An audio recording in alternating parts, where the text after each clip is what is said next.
Have you ever caught yourself saying something to yourself that you would never dream of saying to someone you love? What many people call negative self-talk or their inner critic is something I understand through the lens of the brainchild, as you know, that conditioned voice that learned long ago to keep you in line through fear and possibly shame. On Monday, I asked you to really sit with a question, whether you would ever say the things your inner voice says to you to someone else, a stranger. And I told you, for me, the answer was an immediate, horrified no. Of course not. By the end of this video, you're going to have one simple practice for what to do the next time that voice shows up, so you can meet it with something other than cruelty. If your best friend was struggling, they had fallen back into an old pattern, if they were beating themselves up, what would you say to them? Sit beside them. You would look at them in the eyes and you would say, "This is not true. You are worthy. I love you. I'm here for you. You are not your mistakes. You're not your patterns. You are so much more than that." And you would mean it, wouldn't you? And say that for yourself. Because here's the truth. You cannot do this practice from a place of self-cruelty. You cannot build a new neural pathway while the old voice is tearing you down at every turn. You cannot come home to yourself if the home you're returning to is hostile. Self-compassion is not weakness. It's not self-indulgence. It is the foundation of everything we have been building together here in this series. It is what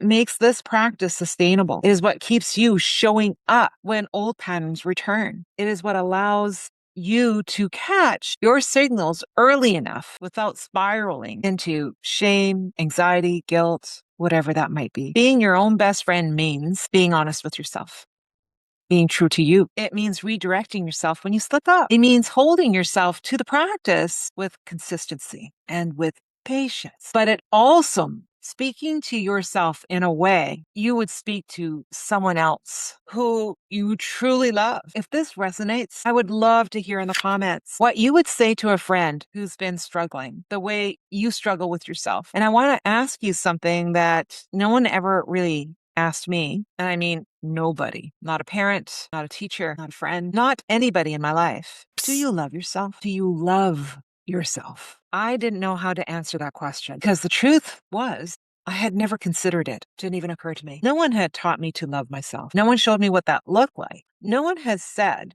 your relationship with yourself is the most important relationship you will ever have. It was always someone else, your friends, your parents, your children, your partner, the stranger, the pets, the business, the job. So I didn't love myself. I didn't even know I was supposed to. Here's your micro move for today. The next time you catch that voice being cruel, pause and ask yourself one question. What would I say to my best friend right now? Then say that for yourself out loud if you can. That is the practice. Catch the cruelty and replace it one moment at a time. That is the practice. That is the guidance. That is what becomes possible when you truly come home to yourself. And if you haven't already, subscribe so you don't miss what comes next. Because next time we're going to look at how the way you treat yourself becomes exactly the standard of how others learn to treat you. Until the next time, be gentle with yourself. Thank you so much for watching. Much love.